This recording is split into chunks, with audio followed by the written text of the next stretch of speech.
Out of all the updates coming to Counter-Strike 2 so far, one stands far and above the most game-altering and controversial: the new smoke grenades. Bro! You can shoot through the smoke and it opens up! Sure, they look cool as hell, but they are so much more than a pretty face. They're going to change the way CS is played forever, and this is how.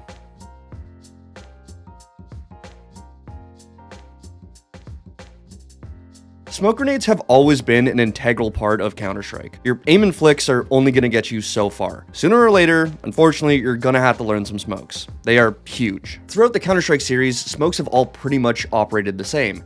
You throw them and they obscure a fixed amount of vision for a specific period of time. And if you're at a level where your opponents can even remotely hit their shots, you're going to need a smoke grenade to do just about anything. Unlike other shooters, when you die in Counter-Strike, not only are you out of the round, but you potentially impact your entire team's economy. So protecting your life with a smoke screen is invaluable. And as graphical fidelity got better over the years and strats got generally more complex, the usefulness of smoke grenades hit an all-time high in CSGO. What have you got for us here? Is this a cross smoke? Just a standard old... Oh my goodness. Okay, hang on. Everyone witness him.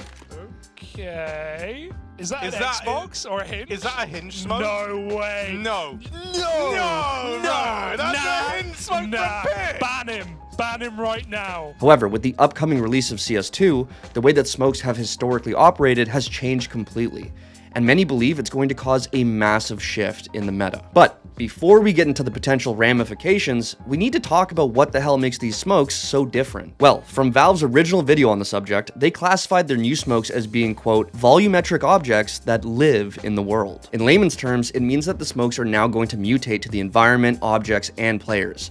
They can shift around walls and morph into nooks and crannies. It's fucking wicked. In their video, Valve also showed how a smoke would theoretically react in a very specific environment like this donut thingy. And that got me thinking. 1. Nuke vents. I'm very curious to see how much a single smoke will fill up that whole area. And more generally speaking, how exactly that spot is going to get played now. 2. I can't wait to see what crazy shit map creators come up with.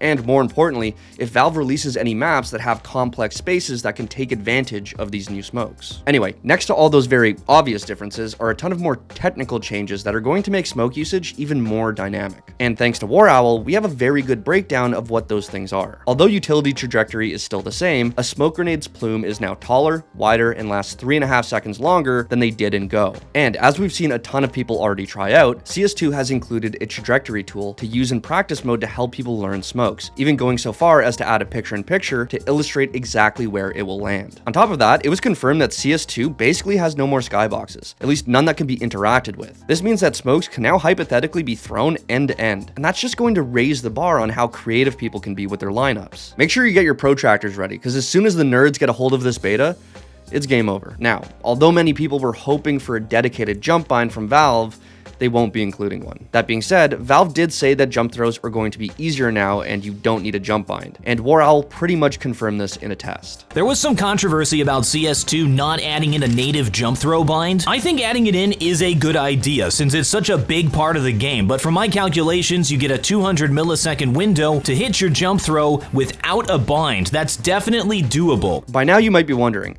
Devin, what are you talking about? These smokes are awesome.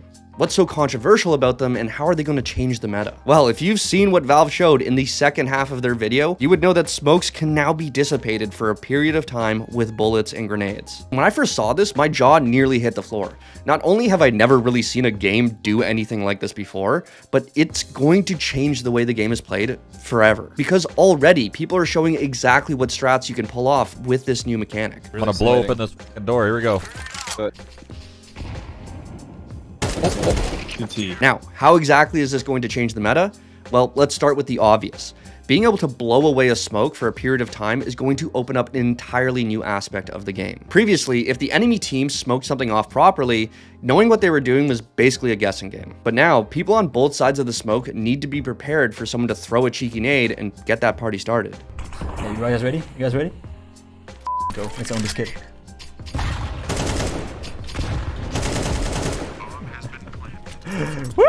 Already got it, homies. Next to that, if you are a veteran of CSGO, you would know that one-ways and smoke spamming has been pretty goddamn overpowered. Although it was impossible to know exactly where the enemy was on the other side of the smoke, if you played the game enough, it was easy to learn what the common timings were. But now that everyone sees the same smoke and it plumes vertically, those days are long gone. Now, not only do all players see the same smoke regardless of position, but the smoke can interact with the environment in interesting ways. All y'all on TikTok doing those one-way smokes, bro, you're malding right now, bro. You're so mad. No more one-ways. Next to grenades, the edges of smokes can now be dissipated when shot through, and in my opinion, this elevates the game even more. If you shoot through the smoke and see a crossing enemy, that might give you the time to readjust and take them out. But at the same time, you can bait someone to shoot through the smoke and then light them up as soon as they reveal themselves.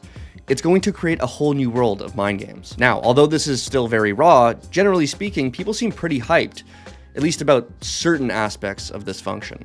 And grenades. Okay, bro, you're blowing my mind. The same can't be said about the bullet carving. Then things get a bit more controversial. Grenades provide even more tactical opportunities. What is that? Okay, that I don't actually like. Whoever shoots first through a smoke loses. That's kind of what that sounds like. If you shoot through a smoke, it's gonna puff up for you, and then that person's gonna shoot through the puff, and then you just die. Now, I can understand the hesitation some people might have about the new smokes. Like I spent half the video explaining, smokes are at the core of almost every strat in CSGO, and seeing a change like this can be a bit jarring. But getting lit up through a smoke with an A1S or by an enemy you can't see because they're playing on the edge of a f***ing smoke is not conducive to having fun.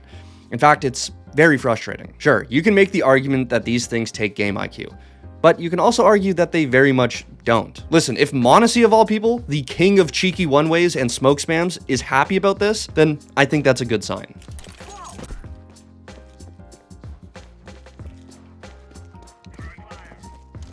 No, what the f? I hit the smoke. Look, you have one way. I got it.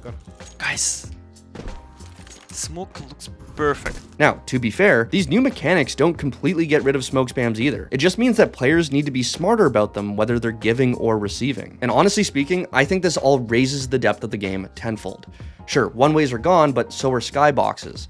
And that's just going to lead to so much more experimentation. The shape of the smoke cloud can be pushed and carved by bullets and grenades. Nah.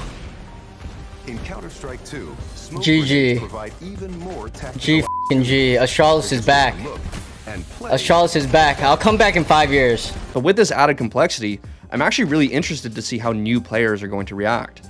CSGO has always been a pretty daunting game for people to get into, and now that you can interact with the smokes, that's just adding another layer. Now, like I said, Valve has already included the nade trajectory tool, but I'm curious if anything else is coming down the line to help acclimate new players to their first CS experience. Now, next to how it affects casual play, most people are looking to see what the new smokes are going to do at the professional level. We spoke with Nothing, and he said that even though it's still very early, we can already see massive gameplay changes. Yeah, the smoke change is an interesting one because the meta of like 1v1s is kind of obvious, right? Like throw an HE grenade and see a guy and shoot through the holes of a smoke, and maybe your opera can grab a gap from depth and shoot, or you can grab a piece of someone's movement, because if you see someone for a second and you see the direction they're moving, I've gotten kills just seeing someone spamming, oh, they're moving to the right, and I kind of pre-fire that angle, and I get a kill through the smoke. So that, I think that direct mechanic is very obvious. That being said, let me pass the question off to you guys.